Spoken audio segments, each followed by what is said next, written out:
আসসালামু আলাইকুম। আশা করি তোমরা সবাই অনেক ভালো আছো। তো আমাদের মেডি সার্ভাইভাল সেল 1.0 কোর্সে যারা ভর্তি আছো তাদের জন্য স্পেশালি ভিডিওটা বানানো। তো তোমরা যারা ভর্তি আছো সেখানে তোমরা জানো যে আমাদের প্রতিদিন তোমাদেরকে টাস্ক পেপার দেওয়া হবে, তোমাদের দ্বারা অনেক অনেক কাজ করায় নেওয়া হবে। তো যেহেতু আমাদের অনেকগুলো কাজ করায় নেওয়া হবে এবং প্রতিটা কাজই আমরা সায়েন্টিফিক ওয়েতে করার চেষ্টা করব।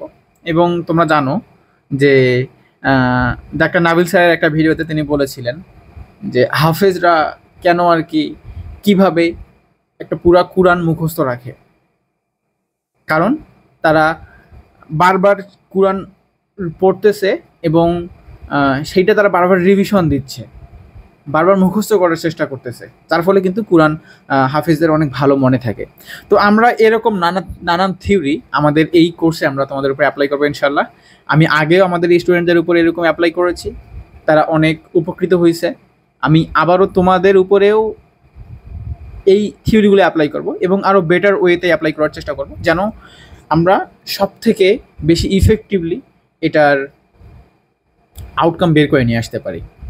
তো তার জন্যই ধরো যে আমাদের যেহেতু তোমার physics, chemistry, biology, GK, English, total মেডিকেলের জন্য লাগে এই 5টা সাবজেক্ট। হ্যাঁ, তো এই 5টা সাবজেক্টের জন্য তোমরা এরকম 4টা খাতা বানাবা, ঠিক আছে? একটা থাকবে ফিজিক্সের জন্য, একটা থাকবে কেমিস্ট্রির জন্য, একটা থাকবে বায়োলজির জন্য, আর একটা থাকবে জিকে অর্থাৎ জিকে ইংলিশের জন্য একটা খাতা থাকলেই হবে।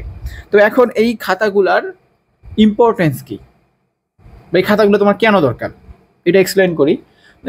তুমি আমাদের কোর্সে ভর্তি হওয়ার পর যে খাতাটা বানাবা, তোমাদের এই খাতাটাতেই তোমার প্রতিদিন বাসার কাজ করতে হবে। যেমন ধরো আমি তোমাকে বায়োলজির একটা অধ্যায়ের টাস্ক দিলাম, সেটা হলো যে কোষ বিভাজন বা কোষের গঠন বা যে কোনো অধ্যায়।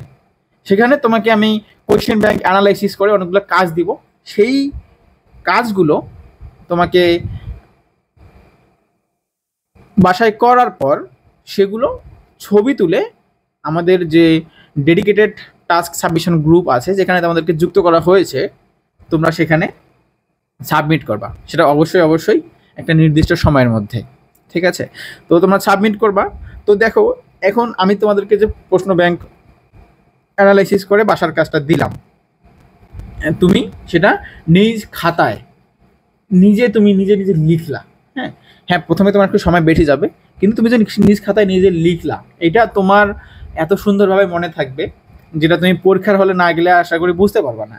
তোমার যেহেতু তুমি সেকেন্ড টাইমার, তোমার এই অভিজ্ঞতাটা অলরেডি হয়েছে আই থিঙ্ক, যে পরীক্ষার হলে গিয়ে তুমি সবগুলো অপশনে মনে হয় যে এটাও হয়, এটাও হয়, এটাও হয়, এটাও হয়, সবগুলোই তোমার হয় মনে হয়।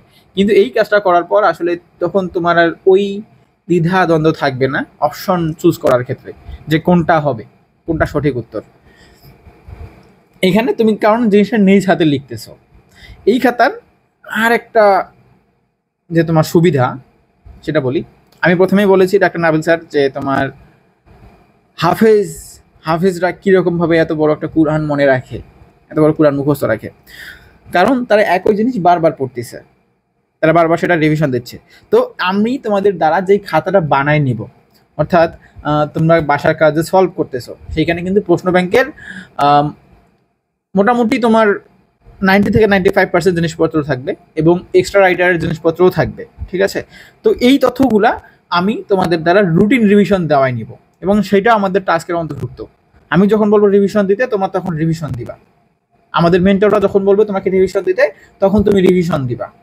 তো এটা অনেক একটা গোছালো ওয়েতে আমরা করে নিব, যেন তোমার খাতায় যত কিছু তুমি লিখছো, তোমার খাতায় যতগুলো ইনফো আছে, যেন তোমার মাথায় সেগুলো থাকে, তোমার মাথায় যেন সেগুলো একদম গেথে থাকে। এই জিনিসটা তোমার পরীক্ষায় তুমি বসবা তার আগের সপ্তাহে তোমাকে অনেক বেশি হেল্প করবে, কারণ তুমি যখন পরে খাতাটা খুলে দেখবা তুমি সব কিছুই পারতেছো, এর থেকে আসলে মোটিভেটিং কোনো কিছু হয় না। যখন তুমি দেখবা যে তুমি নিজেই একটা জিনিস পারতেছো, তখন কিন্তু এটা সেলফ মোটিভেশন হিসেবে কাজ করে।